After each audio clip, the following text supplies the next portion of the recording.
Bien, buenas tardes. Pues en esta ocasión en Charlas de Ciencia tenemos al matemático Sergio Barraza y queremos que nos dé su punto de vista sobre el universo material e inmaterialmente que hemos estado platicando y que nos hable un poco acerca de la teoría de conjuntos y de algunas cosas interesantes que han salido ahí, como las objeciones que le puso a Gödel y algo de su relación con David Hilbert.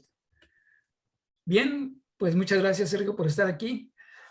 No, Y claro. pongo sobre la mesa el tema. De alguna manera pudiéramos considerar que todo el conocimiento no es más que un conjunto de modelos que hacemos para tratar de explicar la realidad y navegar en ella. Sobre estos modelos se generan teorías, especulaciones, disertaciones, etcétera, que al aceptarse por alguna comunidad se transforman en acciones, leyes, creencias, dogmas, etcétera. Ajá. Luego profundizamos y nos especializamos en algún punto, empezando a ponerle nombres a las cosas desde la perspectiva en la que estamos viendo. Y al final tenemos un galimatías espantosamente complejo, donde una misma cosa tiene diferentes nombres, engañándonos al pensar que son objetos o procesos diferentes. Y si a eso le agregamos el sentido figurado que le damos a las cosas, la confusión crece aún más, llegando a confrontarse áreas similares.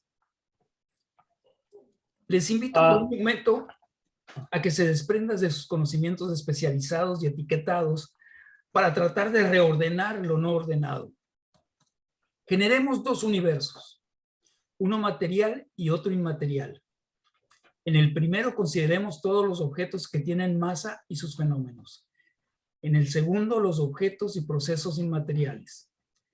La primera gran división en el mundo material sería entre los objetos animados y los no animados, o inertes y vivos, sometidos al movimiento generado por la energía dentro de un espacio-tiempo.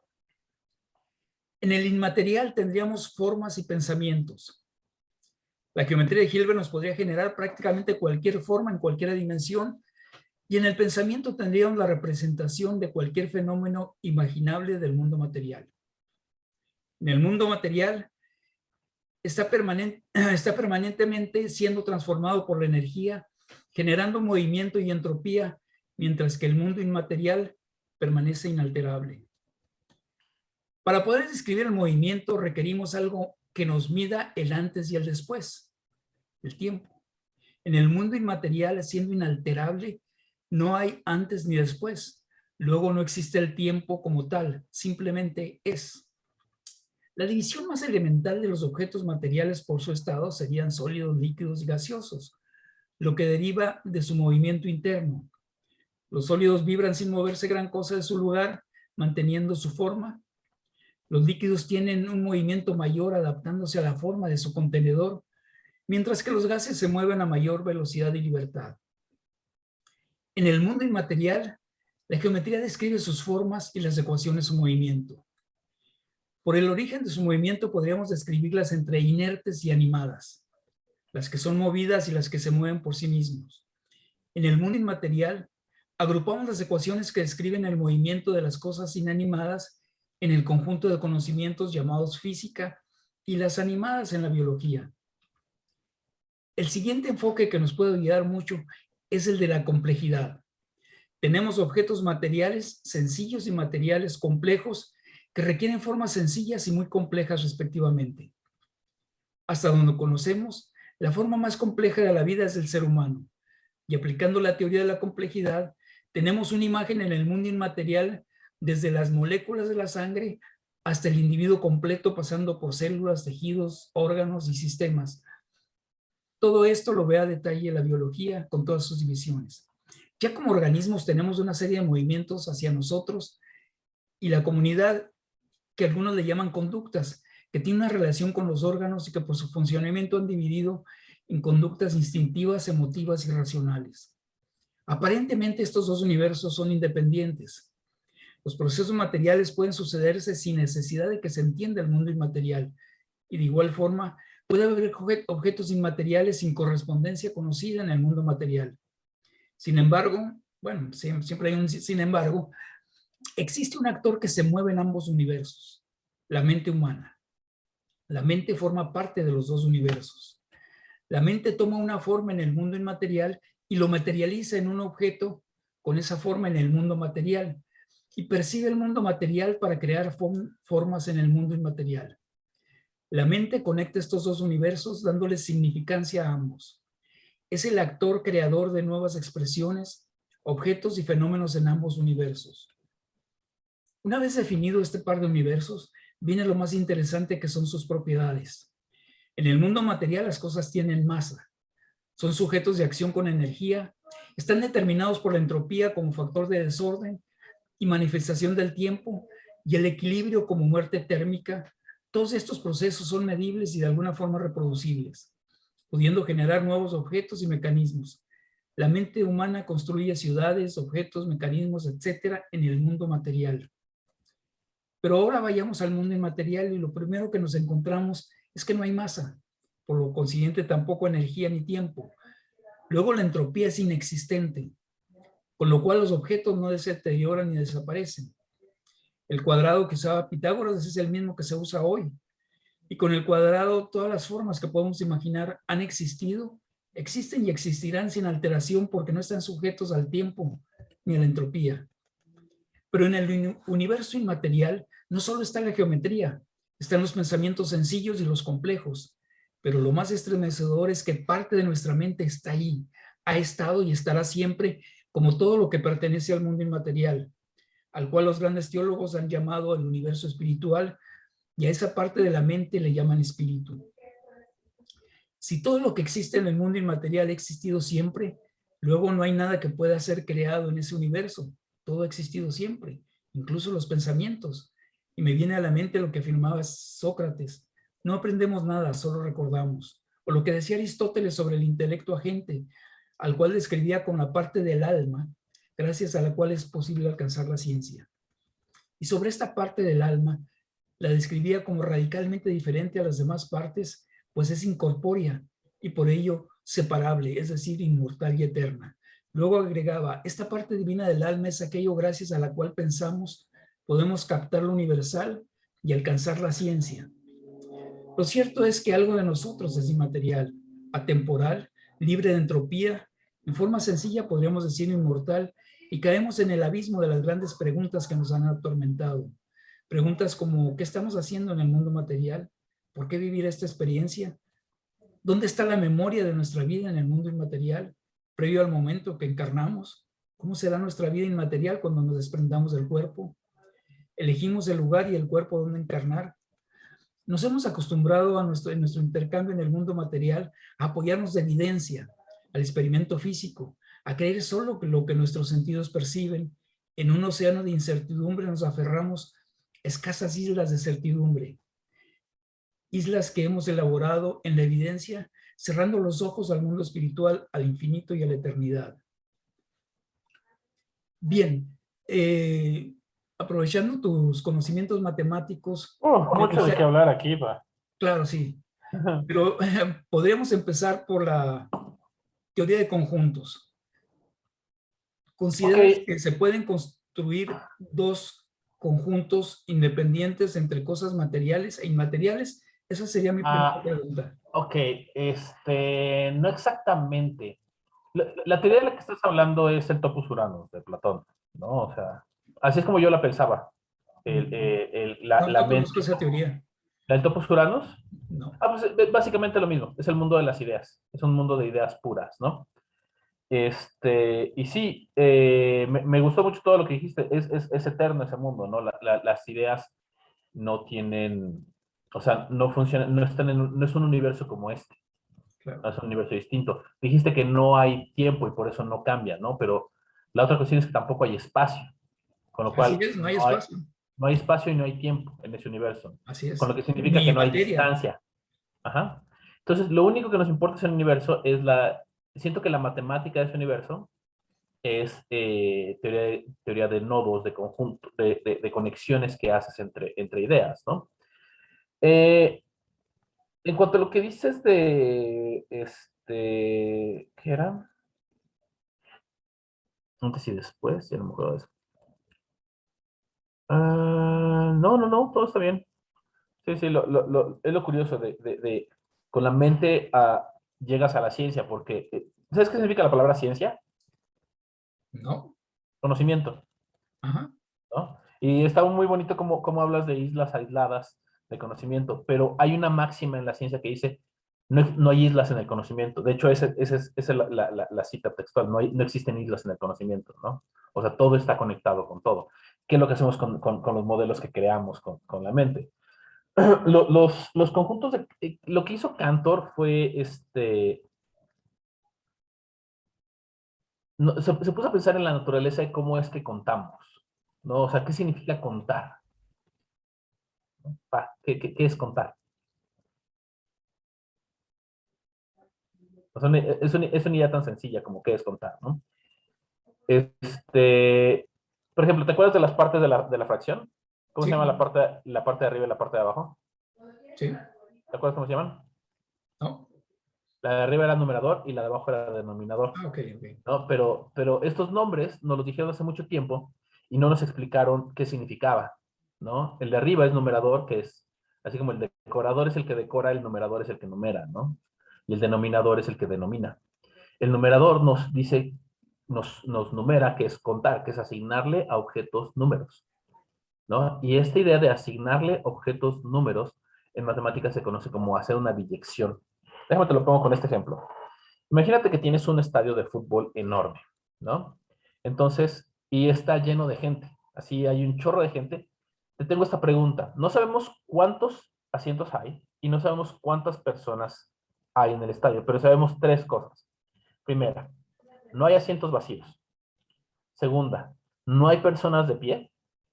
Y tercera, no hay dos personas usando el mismo asiento ni una persona usando dos asientos. ¿Qué hay más, personas o asientos? Bueno, pues debería ser lo mismo, ¿no? Deberían ser Deben ser iguales. lo mismo. Exacto. O sea, lo que estamos haciendo es estamos contando a las personas con los asientos, los estamos uniendo en una biyección uno a uno. Significa que cada uno de un elemento está agarrado con cada uno del otro elemento. Eso es lo que se llama una biyección, ¿no? Y hay muchas biyecciones. Y puedes pensar en una biyección muy fácil. Por ejemplo, multiplicar por 2 es una biyección, ¿no? Porque el uno se relaciona con el 2 y el 3 se relaciona con el 6 y el 15 se relaciona con el 30, ¿no? Y es una biyección entre ellos, ¿no? Es como amarrarlos uno a uno. Entonces, Bueno, perdón que te interrumpa. No sé si sea Cantor el que crea la teoría de los infinitos, ¿no? Que había una serie de infinitos. Aquel concepto de que el infinito era el infinito nada más. Cantor precisamente con algo parecido, cuando asigna los números enteros a los números que hay entre el 0 y el 1, encuentra que había diferentes infinitos. la cosa de, sí, ¿Vale? o sea, si quieres oír, sí, sí, sí, ¿ves esta biyección uno a uno que estamos haciendo? Ajá. ¿No? Es que ahí va todo lo que estaba diciendo. La pregunta es, si puedes hacer una biyección con los números, con el uno 2 3 4 5 6 se supone que tienes algo que puedes contar, ¿no? Un conjunto que puedes contar, ¿no? Eh, el problema es, la pregunta es, ¿todos los conjuntos se pueden contar? ¿Todos los conjuntos se puede hacer una biyección uno a uno con los números naturales? Y inmediatamente un niño de 5 años piensa, pues no, claro que no, ¿dónde están las letras, no? Las letras no entrarían ahí, ¿no? O sea, las letras son más que los números entonces, ¿no? Porque puedo tener más letras o puedo tener más dibujos. Ajá. Entonces, te viene inmediatamente la idea de que o sea, puedo tener un dibujo para cada número y puedo tener más dibujos todavía, ¿no? Dibujos que no representan números. Entonces, la cantidad de dibujos es más grande que la cantidad de números. Y ahí es cuando empieza Cantor a pensar esta clase de cosas, ¿no? O sea, lo que hace es, este, para eso necesitamos hablar de los números irracionales, ¿no? Los números irracionales son los que tienen una cola periódica infinita, no, pero una cola infinita no Sí, periódica. decimales. Ujú. Ajá, los irracionales, ¿no? Los racionales son una cosa periódica, o sea, se repite. En los irracionales no se repite. El mejor ejemplo de los números irracionales es pi, ¿no? Es 3.14, 15, 92, y así sigue y sigue y siempre seguirá y siempre cambia, ¿no? Pero la cuestión es que esos números, los que llamamos irracionales, si los pudiéramos poner en una lista, ¿Me explico? Si los pudiéramos contar, si los pudiéramos hacer una biyección uno a uno entre los irracionales y los enteros, y los naturales, perdón, entonces podríamos hacer una lista con todos los irracionales, ¿no? Y esta lista tendría todo el número escrito, ¿no? Que tiene una cantidad infinita de cifras. Y tenemos una lista con una cantidad infinita de números, ¿no? La pregunta es, ¿esta lista está completa? ¿no? Y es muy fácil ver que no está completa porque yo puedo Tomas tomar los números, el primero y el segundo y el tercero, ¿no? ajá, exactamente de la Y diagonal, tienes otro. y los modifico un poco, o le subo uno, le resto uno, y ya con eso puedo generar otro número. O los puedo cambiar hasta por 9, ¿no? Por cada una de las cifras, yo puedo generar 9 variaciones diferentes del número. Entonces, no solo no está completa, es una fracción infinitamente pequeña de la lista de verdad. Claro. Ya volviendo un poco a lo que yo estoy planteando. Según esta teoría, empezamos con los números, ¿ok? Ujú. Los números es fácilmente demostrable que son infinitos. Esta es la cuestión, pero primero tenemos que entender el concepto de infinito matemático, que no es el concepto de infinito como este número que existe al final de la línea, ¿no? Sino el concepto de infinito matemático, lo único que te dice es un conjunto es infinito si puedes agrandarlo, si todo el tiempo puedes estarlo agrandando, ¿no? O sea, eso es la definición. Es algo que siempre puede crecer, es un infinito potencial, no es realmente un número que es infinito, ¿no? Ahora sí me decías entonces. Sí, si nosotros encontramos, por ejemplo, bueno, cuando se buscan los elementos que son inmateriales, encontramos a los números. Ujú. Y los números no ocupan ni espacio, no tienen masa, nadie ha medido cuánto pesa un 3, no tienen entropía, el mismo número que usó Aristóteles lo estamos usando ahorita, Ujú. no representa ningún desgaste. Sí, sí, es parte del topos urano, los números. Es, es, este, Es inmaterial. es inmaterial totalmente. Y si Como nosotros yo agarramos, me gusta decirle a mis alumnos, no lo puedes patear, pues, ¿no? El 3, ¿no? y si tú agarras una circunferencia y lo que te determina la circunferencia es el diámetro, y el diámetro es un número, luego la cantidad de circunferencias que pueden existir es infinito, como los números. Ujú. ¿Ok? Y lo mismo que aplicamos a la circunferencia lo podemos aplicar a cualquier forma geométrica. Entonces la geometría, las formas geométricas también son infinitas. Ajá. Sí, sí, sí. ¿Ok? No, no, sí, Y si vamos a cosas más complejas como las ideas, luego las ideas también son infinitas. claro. Ok. Ahora lo interesante de esto es plantearnos la mente. Y la mente tiene un componente material y un componente inmaterial. Ujú. Entonces alguien puede decir, no, es que tú no puedes tener todas las ideas del mundo. Y en este modelo que estoy haciendo, ok, el cerebro es un contenedor de ideas y la mente va al mundo inmaterial, toma las ideas y las contiene en el cerebro. Todas Ah, las cantidades, creo que permíteme, hay, déjame terminar no, nada ok, más. sí, sí, sí. La cantidad de ideas que puedes tener en el cerebro, ¿ok? Aunque es sumamente grande por todas las conexiones que puedes hacer y sabemos que la cantidad de conexiones que se pueden hacer son sumamente grandes, ¿ok? Pero finalmente finitas, ¿ok? Entonces, el cerebro es el contenedor de las ideas, es el recipiente de las ideas, como podría ser el disco duro de la Es que computadora. no exactamente es así. El otro día lo estaba viendo con un alumno, ¿no? Ya tiene 15 años y no sabía multiplicar por 6, Uh ¿no? -huh. Entonces yo le dije, a ver, multiplica por 10. Ahora pártelo a la mitad. Ahora súmalo una vez, ¿no? Así de, entonces, 8 por 10 es 80, ¿no? La mitad de 80 es 40, esto sería 8 por 5. Y súmale 8 y da 48, ya sabe hacer 6, ¿sabes? Sabe multiplicar 8 por 6. Y luego le dije, ¿cuánto es 12 por 6? Y se quedó callado un minuto. Y se veía que estaba haciendo las cuentas. Y me dijo 72, ¿no? Y yo le dije, muy bien, pero ahí noté muy claro que el cerebro no es un contenedor. Me explico, no guarda ideas. El cerebro es una red Uh donde -huh. conectas ideas. O sea, porque lo importante, o sea, sí existe una cantidad infinita de ideas y sí potencialmente tenemos acceso a una cantidad muy grande de ideas. Yo diría que la cantidad de ideas que tenemos acceso es finita. Porque para conectarse a ideas, porque para conectarse a todas las ideas necesitas una red infinita de tamaño, ¿no? Claro, Y el problema es que nosotros para crecer nuestra red tenemos que ocupar tiempo y tenemos una cantidad finita de tiempo, así es. ¿no? Si la vida se extendiera infinitamente, entonces sí, no habría cosa que no pudiera ser pensable, lo cual es... Claro. Ahora déjame decirte una cosa, si analizamos, si tú comparas, por ejemplo, el neocórtex con el cerebelo, vas a ver una diferencia muy grande. Por ejemplo, en el cerebelo podemos encontrar neuronas que tienen hasta 1 millón de dendritas, mientras que en el neocórtex la más alta anda por los 25.000. Esto significa que en el momento que en el neocórtex podamos tener tantas dendritas como tenemos en el cerebelo, que el cerebelo es mucho más viejo en la evolución, entonces quizás podríamos tener una cantidad gigantesca. Yo siento que el neocórtex Ah, puede todavía ahí estás desarrollarse. asumiendo una evolución dirigida. La evolución no funciona de esa manera. O sea, si pudiéramos diseñarlo, pero también, o sea, a lo mejor el hecho de que tiene menos dendritas es lo que le permite al neocórtex hacer las cosas que hace, ¿no? O sea, todavía no entendemos cómo funciona este asunto. Pero Sí, definitivamente sin hace embargo, falta. lo que sí podemos saber es que el neocórtex tiene menos tiempo de existir que el cerebelo, ¿no?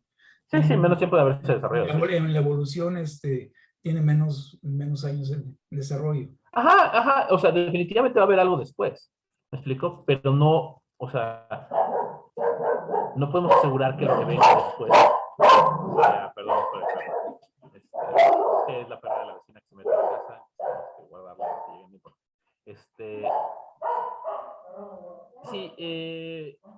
Sí, sí, podría ser en el futuro que tengamos neocortes mejor desarrollados, ¿no? Definitivamente.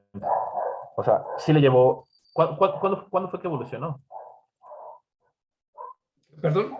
¿Cuándo fue que evolucionó el neocórtex?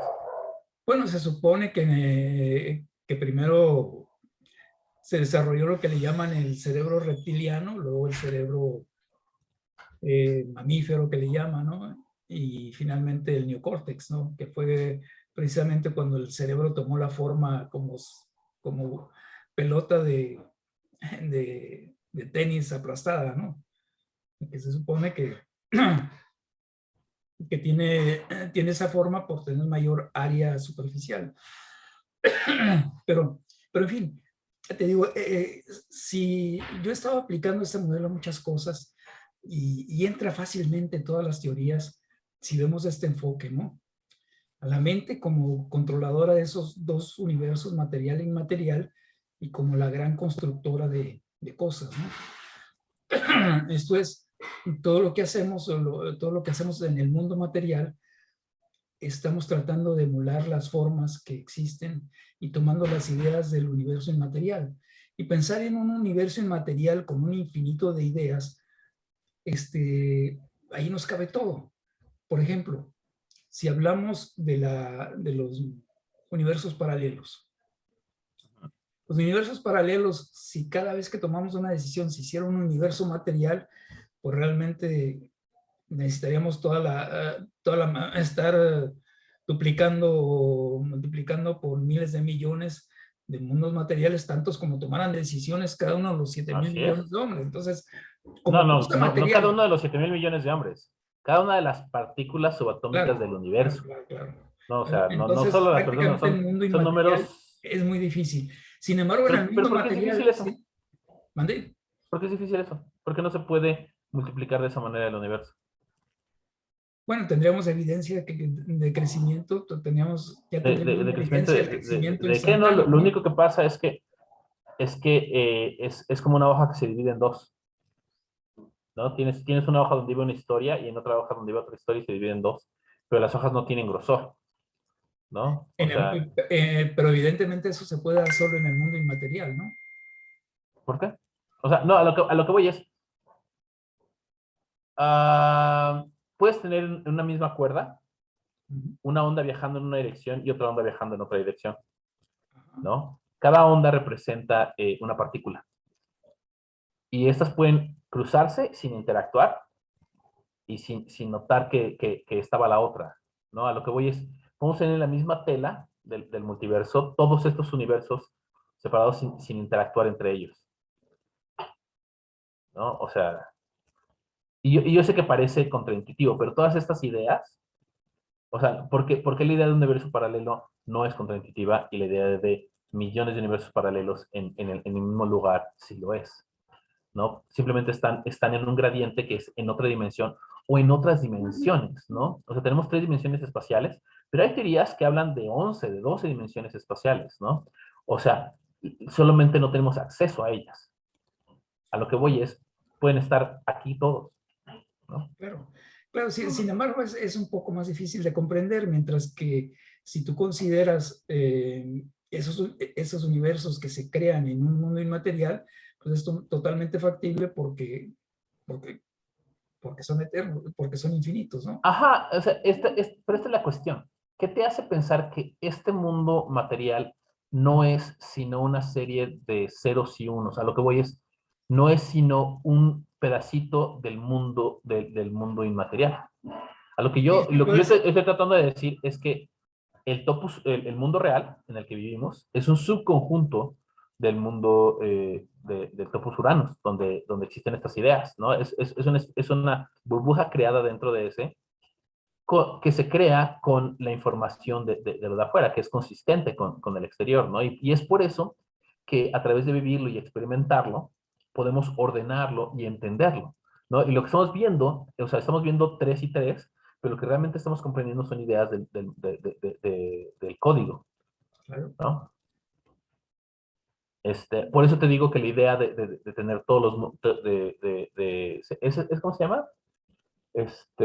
¿Cómo se llama esa teoría, pa? La del multiverso, ¿no? Que dice que Sí, sí, cada que la se del toma una decisión multiverso, la de cuenta. Hugh Everett.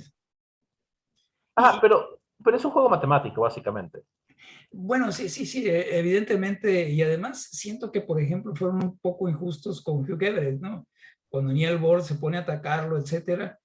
Y siento Eh, todavía que la interpretación de Copenhague no está bien, no está sólida como debería estar, ¿no?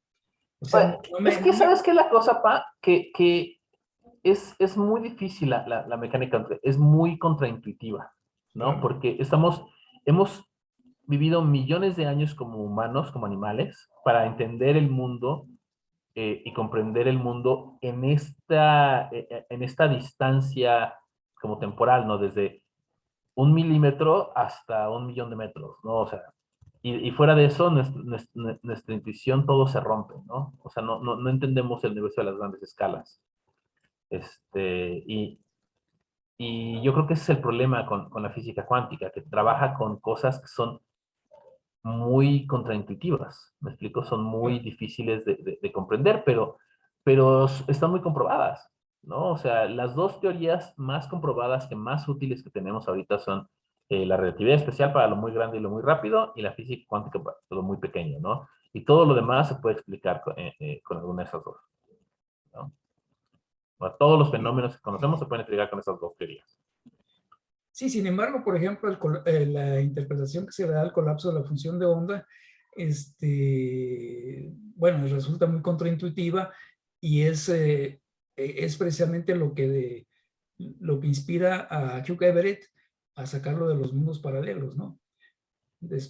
O sea, Y sí, pero y lo que significó también su caída como físico, ¿no? El ataque frontal que le hizo Bohr a su teoría defendiendo la interpretación de Copenhague. ajá, ajá, o sea, pero mira, en la física relativista, de acuerdo a la velocidad a la que te muevas, tú puedes ver ciertos eventos suceder, ¿no? Y para ti A sucede antes que B. Pero si yo voy viajando hacia ti, y en ciertas condiciones, para mí B sucede antes que A, ¿no? Sí, Y, sí. esto es lo precioso de la teoría, que es A y B son son momentos desconexos, ¿no? Realmente no comparten simultaneidad. A lo que voy es, tú viendo A antes que B, estás correcto. Y yo viendo B antes que A, estoy correcto. ¿Me Sí, explico? pues Las dos versiones del mundo son correctas. Entonces, más de una versión del mundo es correcta. A claro. lo que yo voy es tanto la teoría del colapso de la función de onda, que es la teoría que en lugar que, o sea, en física cuántica que es probabilístico, ¿no? Entonces la probabilidad de que aparezca aquí o que aparezca acá está definida por una probabilidad matemática de la función de onda, que es una fórmula que nos calcula probabilidades. La cuestión era que, ¿por qué aparecía aquí? Podemos decir que el mundo se dividió en dos y en un universo apareció aquí y en otro universo apareció acá, o podemos decir que el universo decidió que iba a aparecer allá, ¿no? Que es el colapso de la función de onda. Hay otra teoría que se llama el Pilot Wave Theory, que dice que hay una onda y que nada más empuja a la partícula en una de las dos direcciones. ¿Me explico?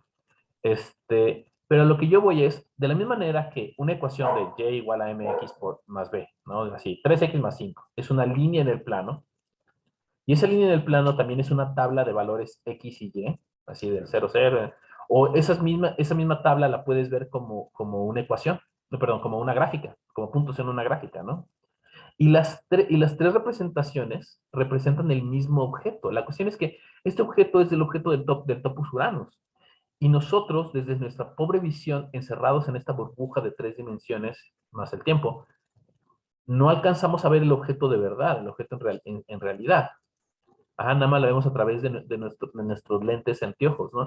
Entonces, es Algo lo mismo como que la pasa caverna de de Platón. Pues ahí vienen Platón. todas estas historias, pero la idea es que la física cuántica es un telescopio dañado, ¿no? De hecho, bueno, es un microscopio dañado, ¿no? O sea, un microscopio que nos deja ver muy poco porque estamos encerrados o sea, tenemos limitantes en nuestro universo, ¿no?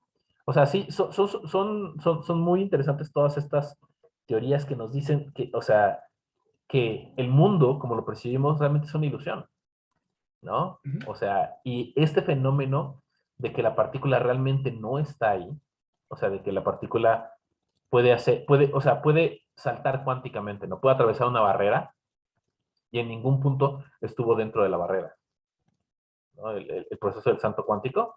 Sí. Eso te muestra claramente que el universo microscópico, o sea, muy microscópico, es en esencia probabilístico, no es determinístico, Sí, sí, claro. ¿no? O sea, entonces, Sin entonces embargo, esta, sí, sí, ajá, sin embargo, fíjate que está también la teoría de la complejidad. Cuando tú las partículas, ajá, cuando se empieza a ser más complejo, ¿no? Tú tienes que el átomo tiene propiedades que no tiene la partícula ajá. y la Sí, molécula sí. tiene propiedades que no tiene el átomo, pero también van perdiendo propiedades.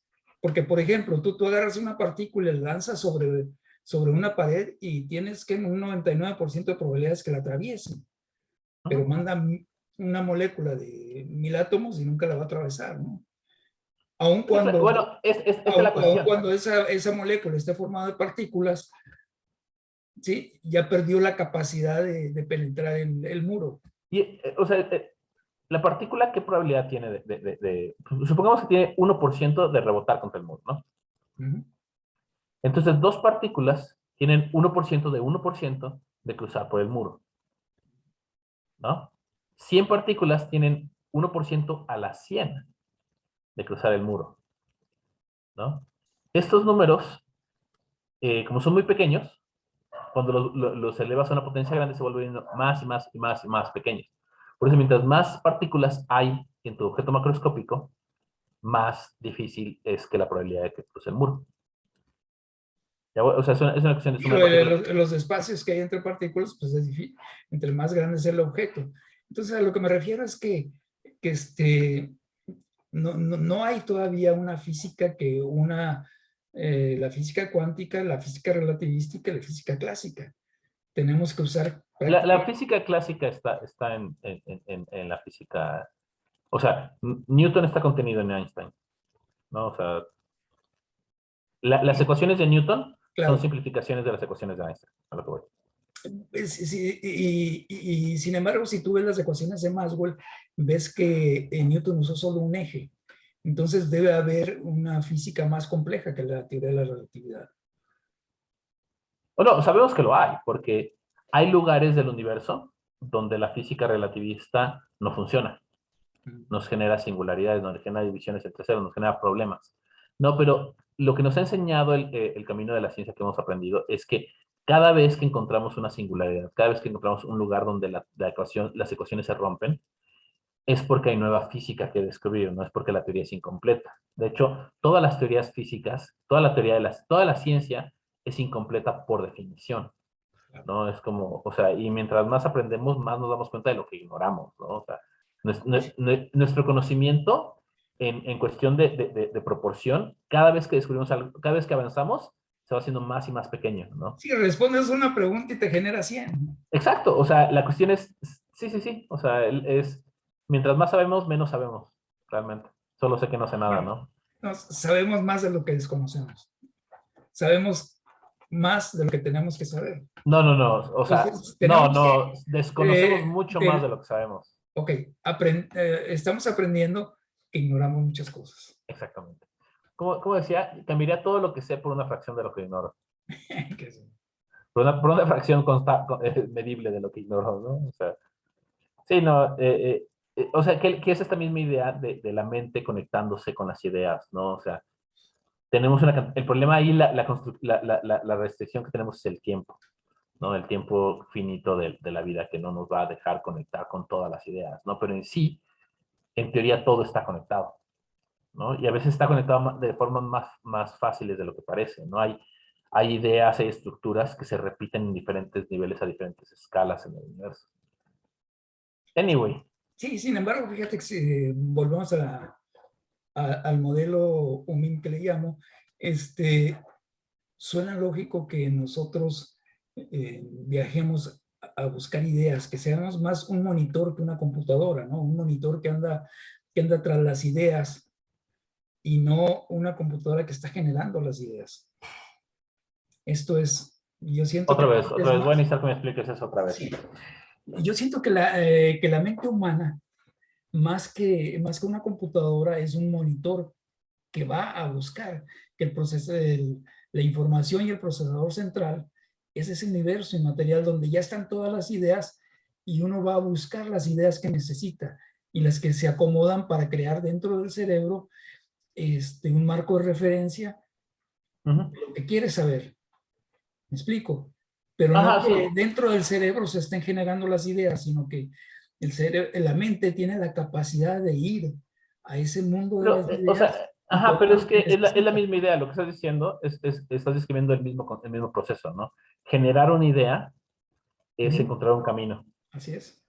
¿no? Encontrar un camino a la idea que ya existía, porque esa idea ya existía, ¿no? Al menos ya estás seguro de que existía en tu futuro, ¿no? Entonces, como tu futuro ya está, o sea, pero esta idea vuelve un universo determinístico, ¿no? Porque bueno, no voy a ir para allá. Pero sí, sí, sí, es la misma idea, ¿no? O sea, no son diferentes, ¿no? O sea, el pensar una idea, el crear una idea, es solo otra forma de ver el mismo proceso de ir a buscar una idea y de ir a Claro, conectarse con una claro, idea, claro. ¿no? O sea, Es el mismo proceso y llamado de dos formas, ¿no? ajá, ajá, o sea, Y es en la como, teoría eso es una de las bases de que somos padrinos de muchas cosas y son padrinos diferentes y entonces a un mismo fenómeno se le llama de muchas formas, ¿no? ujú. Sí, y es parte de la riqueza del lenguaje, ¿no? Por ejemplo, los antiguos griegos utilizaban podos, o sea, el nombre del alma era podos, ¿no? Porque es lo que te mueve, ¿no? O sea, podos, que es tus pies, y tu alma, utilizaban la misma palabra para referirse a ellos, ¿no? Sí, y otro de los grandes problemas también es que muchas de las palabras que usaban los pensadores griegos no tienen una traducción, no tienen un equivalente. Ah, claro, o sea, se va perdiendo conforme se va especificando el lenguaje, ¿no? Y siento que se va Crece la empobreciendo. complejidad, crece la complejidad, ganamos algo, pero perdemos algo, Sí, sí, sí. ¿no? O sea, Sí, y si te fijas, por ejemplo, tienes el acadio contra uno de los primeros lenguajes, era mucho más complejo que los que se fueron vulgarizando, ¿no? Tú tienes al latín, es mucho más complejo y más preciso que el español. Entonces, oye, espérame, pero si el latín es muy viejo, ¿cómo es posible que sea más preciso que el español? O sea, el proceso de divulgación a veces vulgariza y a veces pues, ahí está va en la palabra empobreciendo. divulgación, ¿no? Sí, Es sí. dárselo al Y, vulgo. y se va perdiendo un poco Ajá, vas perdiendo, vas perdiendo precisión, ¿no? pero ¿te imaginas hablar en latín en el internet? ¿Me No, explico? no, O dar una, o sea, no, no, o describir todas las cosas modernas con el internet, con el latín. O sea, a lo que voy es, el latín era útil dentro de ese esquema, pero ha crecido el esquema, ¿no? sí, Entonces tenemos que pero simplificarlo para que llegue ejemplo, más lejos. algunos tiempos del verbo que ya no se usan y que eran muy precisos en latín. Tienes, por ejemplo, que en el latín no había tantas ambigüedades como las hay hoy. O sea, tienes tú un sustantivo que lo declinabas y sabías exactamente cuál era la función de ese sustantivo en la oración. En cambio, hoy necesitas una serie de preposiciones y de adjetivos para poder precisar, y aún así puede quedar un poco flotando. Necesita un contexto muy grande para que entiendas una idea. Y si el lenguaje es muy rico y muy preciso como el latín, entonces requieres menos contexto para definir las cosas, ¿no?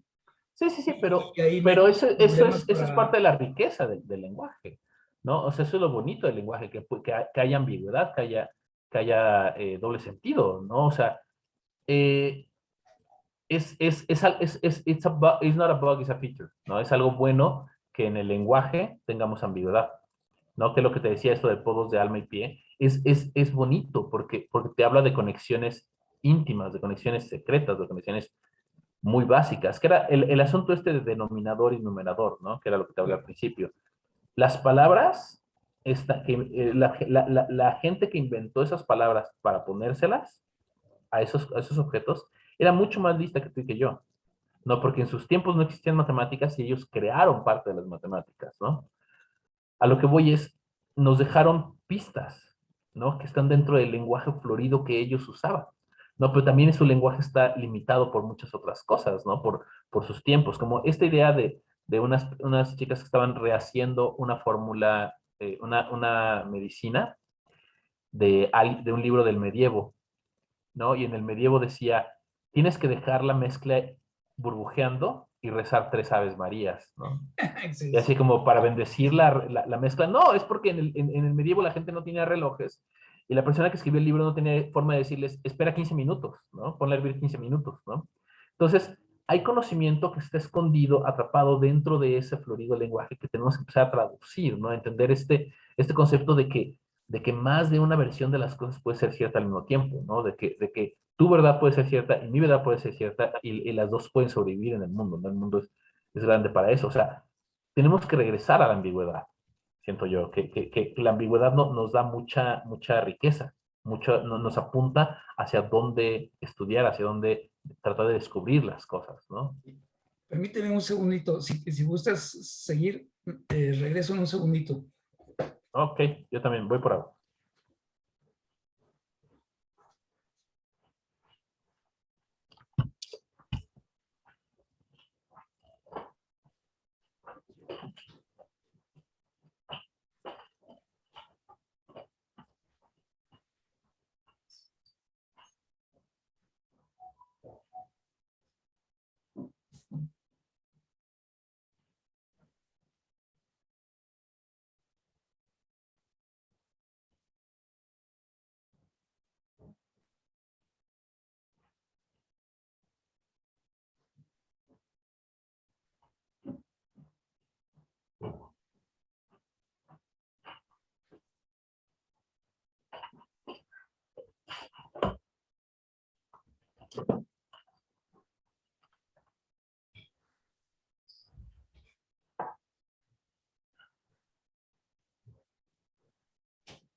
Bien, Sergio, pues te agradezco mucho, una plática muy interesante y esperemos al menos estar cada semana con este tipo de pláticas. Tenía apuntes y toda la cosa, Muy pero bien. realmente ni siquiera hablamos de Cantor, ¿no? O sea, hablamos muy poquito de conjuntos infinitos, yo creo. Ok, pero si gustas, la próxima semana La nos próxima semana volvemos suena a bien. juntar. Y ¿sabes qué? Estaba pensando ahorita que sería muy interesante hablar sobre el tiempo, ¿no? Ah, el tiempo, sí. He Justo aprendido las cosas Aves nuevas sobre el tiempo. Marías. Piensa en esto, quiero que pienses en esto. Es muy interesante. Todos, todos los objetos en el universo hay de dos. Los que se mueven a la velocidad de la luz y los que no se mueven a la velocidad de la luz. Los que no se mueven a la velocidad de la luz no se mueven muy rápido, ¿no? Pero los que se mueven a la velocidad de la luz no experimentan el tiempo, ¿ok? Para ellos el tiempo no existe. El objeto es el mismo al inicio que al final de su vida porque no tiene el tiempo. Lo que dice esto es que los objetos que no se mueven a la velocidad de la luz sí experimentan el tiempo, ¿no? O se hace que se están moviendo también en la dimensión temporal. Pero aquí viene la pieza de oro. Todos los objetos en el universo se están moviendo a la velocidad de la luz. Solo que nosotros nos estamos moviendo a la velocidad de la luz en el tiempo, ¿no? Es muy interesante. Y No, ahora, no, pero espera. Todavía no hemos llegado a la idea principal. Los objetos caen porque de acuerdo a la física de Einstein, la masa distorsiona el espacio-tiempo. Ajá. Pero no caen por la distorsión en el espacio, caen por la distorsión en el tiempo, ¿no? Porque la distorsión es en el tiempo, es la que afecta la mayor cantidad de la velocidad, porque la mayor parte de nuestro vector de velocidad está en la dirección del tiempo. claro, ahora fíjate que hay algo muy interesante. Si vemos a la luz como el límite del procesador que mueve el universo, pudiéramos sugerir que estamos viviendo dentro de una computadora, dentro de una animación. Ah, no, es casi seguro que estamos dentro de una computadora o sea, Bueno, es pues una computadora cuántica que se computa a sí misma, el universo. sería interesante hacer la plática de eso la próxima semana. Y de las implicaciones que tiene en tu vida cotidiana. Claro. Órale, pues. Órale, Entonces, ¿te pues veo aquí la próxima muchísimas semana? gracias, Sergio. Cuando quieras. Gracias. Hasta luego.